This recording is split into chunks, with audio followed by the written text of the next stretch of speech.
reporting on the games you love by people who love to game. The MMO Reporter Network. MMO Reporter's PAX Prime coverage is brought to you by GoDaddy. Get 30% off your next purchase at GoDaddy by using the code MMO30. Some limitations apply. See website for details. Hey everybody, Chris here from MMO Reporter, and we are talking to Tryon, and we are going to look at Trove. I'm here with Andrew Krausnick, team lead for Trove, and can you give us a little bit of an idea of what we're going to look at here? Yeah, absolutely. So we're going to look at some of the new user-generated content that's gone to the game recently. We're going to show off some of our new club worlds, and then we're going to go talk about the next upcoming class for Trove, and also talk about beta. That's pretty exciting. Let's go take a look.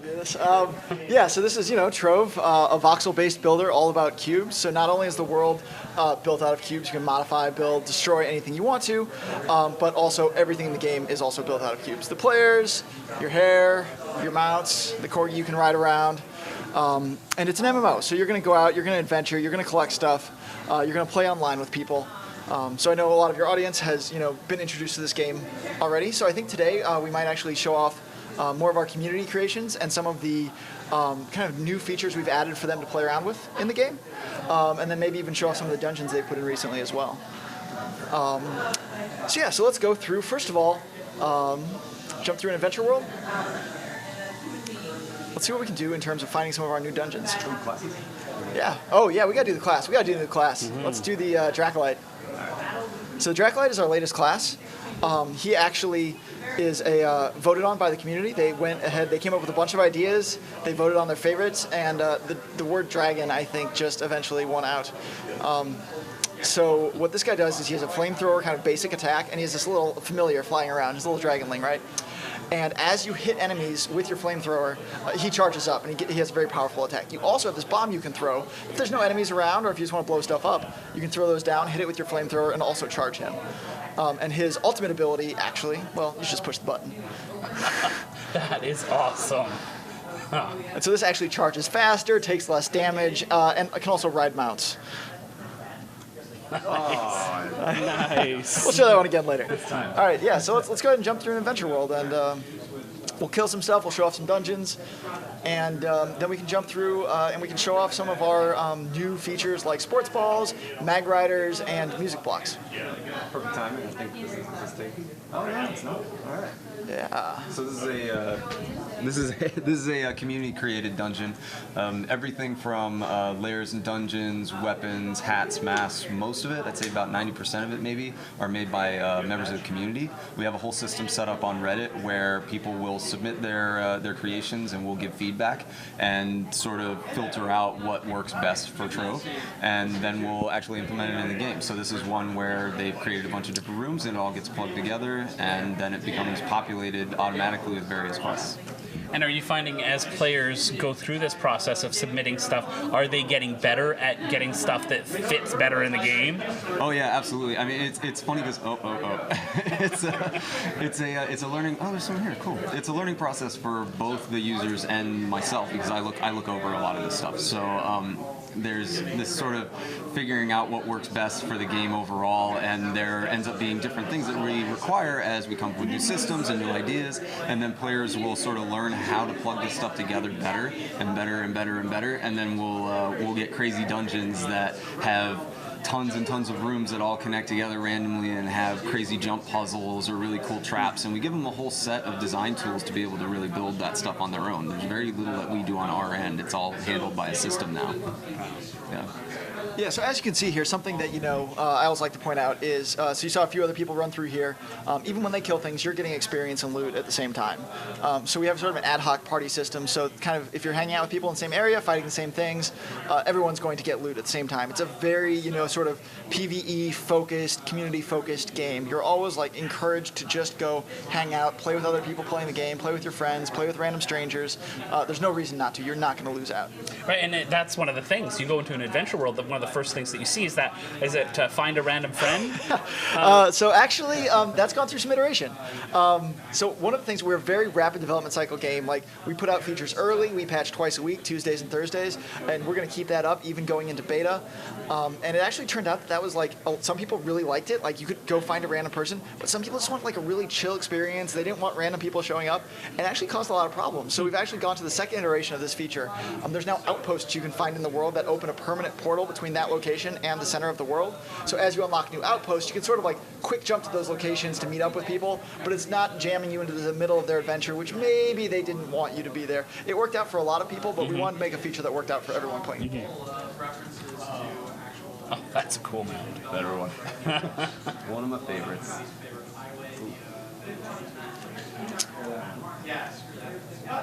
All right.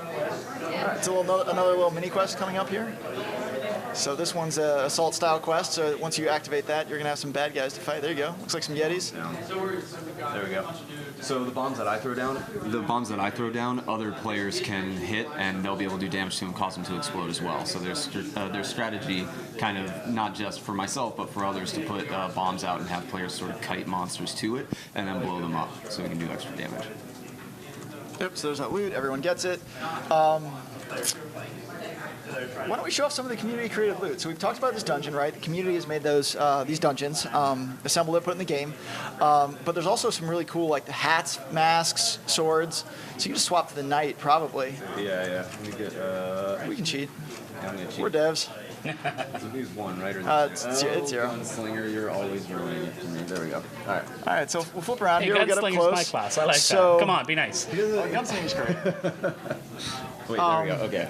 Yeah, so these items were all made by the community. They go in the game, they get dropped. You actually get, so we're essentially going to be a free-to-play game. We are a free-to-play game. Right now you kind of buy in, but you get the credits worth of money when you buy in. And so, but if you submit something, you get those real money credits. You also get your name on the item, so whenever it drops, you look at the tooltip on that piece of equipment, and your name's going to show up. So here, if you go ahead and click on a few of those, you can just kind of swap through them. We got some fire swords. You got like a dog. If we're gonna show. Oh, is your mask turned off? No. Huh, weird. Alpha moment. Do you want me to restart so we show? Yeah, let's like just so. let's reboot it real quick. Yeah. This will be fast. Joys of Alpha. Yeah, you Yeah. get to experience the alpha.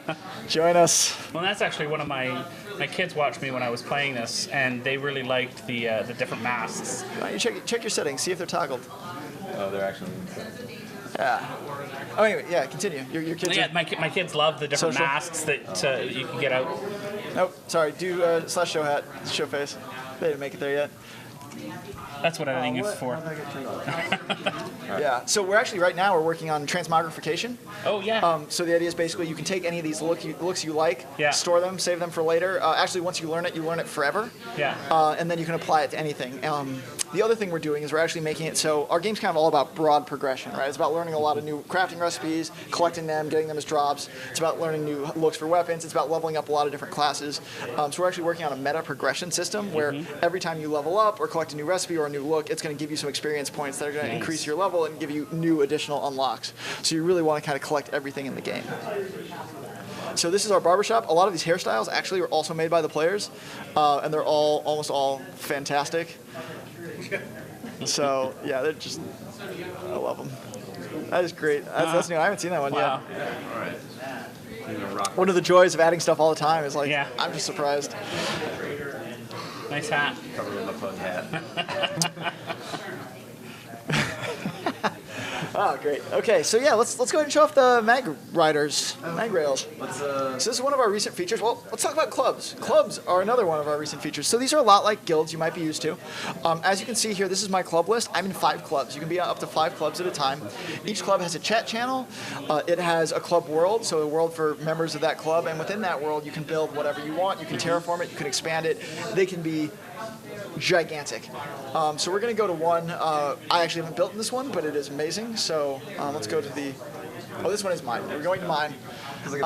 Yeah, we got the portals. So you can build portals that actually connect these worlds. So if you go to a world you really like, you can build a portal, craft a portal, take it back, place it in your world, and then you can sort of create a library of worlds you want to go to. So that's what that is.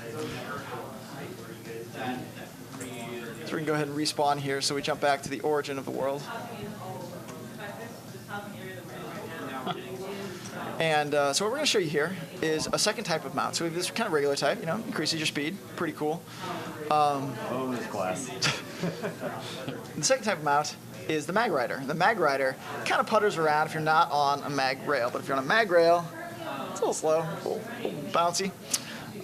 You're going to go a whole lot faster. Oh. And this is a physics-based system, so you're going to see us hit some jumps here. Anything you run over, so if you run over a music block, it'll play some music. If you run over a jump block, it'll make you jump. If you go in lava, it'll set you on fire. And so here we go. So being a music teacher, I have to ask, are the music blocks chunks of music? Are they specific pitches? They are notes and pitches and instruments, and you can stack them up. Yeah. And yes. So and you could compose something that people will hear as they go through the play, ride. Yeah, or very elaborate. Yeah. Wow. And we have some really good. Unfortunately, we don't have any audio we can get on tape here, but wow. It's there's some Coldplay I was listening to earlier. And is it like a 8-bit style to fit the visual style of the game? Or? So it's a little more polished. So Okay. our overall visual style is actually very kind of clean and fun, more than it is retro for us. And so so it's nice, kind of crisp, clear music notes that you can get access to. Yeah, there is actually a digital instrument as well. If you want to do a MIDI sounding thing, you can play with that. Yeah, let me bring it up. This guy goes on for a long time. It is very impressive. Wow. Let me jump back to your world.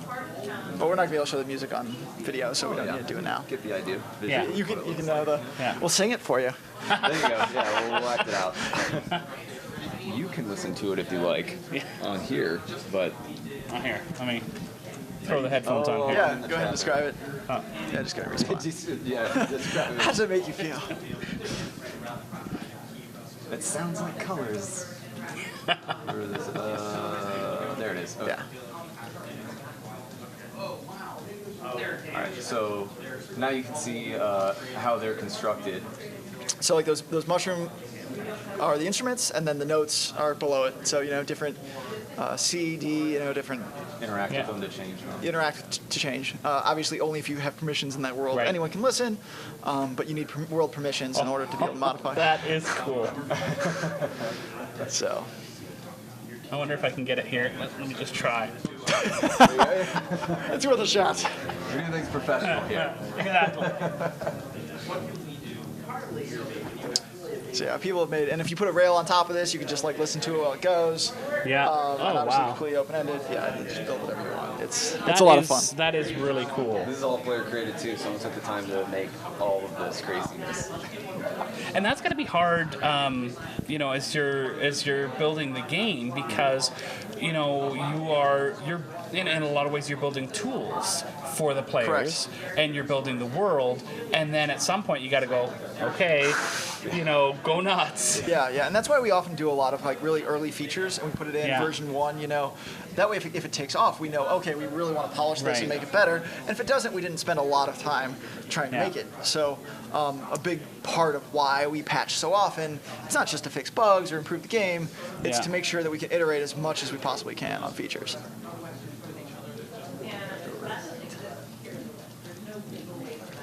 What are the worlds? Let's do maybe Ellie's.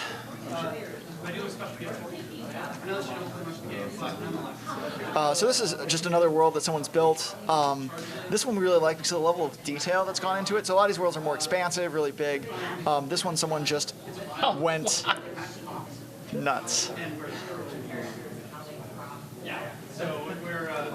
There's so much work into this one. Wow. Just the amount of time this has to take. And So impressive. I'm thinking because I'm fairly new to the game, and I'm thinking, how long did it take to get all those blocks and all those resources? And I all can only imagine.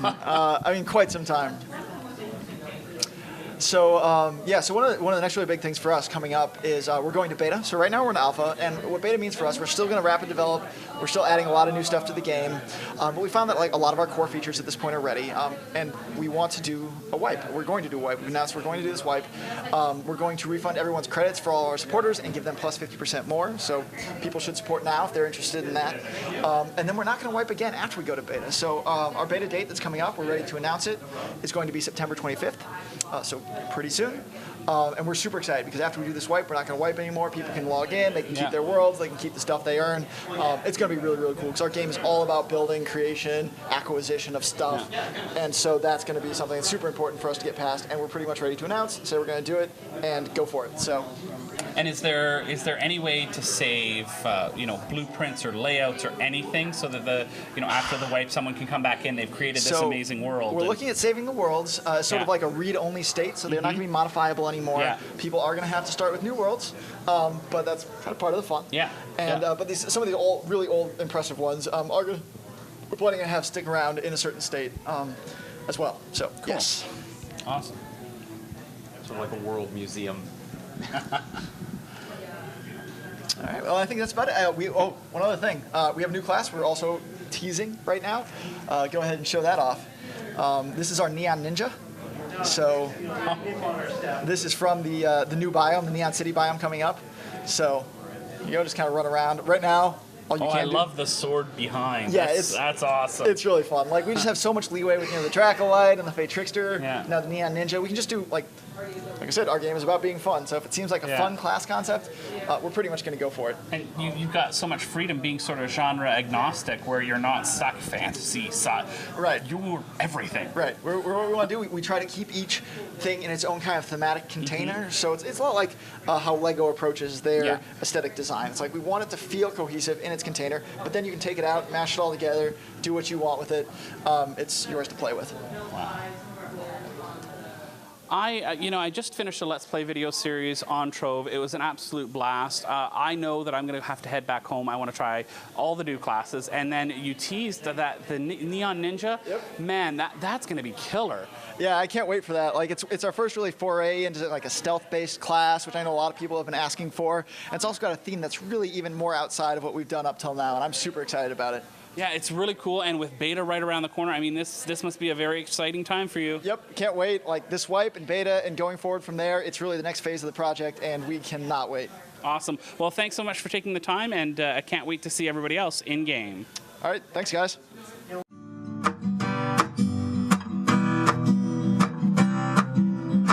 Thanks for watching the video, everybody. Don't forget to check out all the other podcasts at MMOreporter.com or by clicking on any of the links here. And please check out our Patreon campaign at patreon.com/MMOreporter. Thanks, everyone, and see you in game.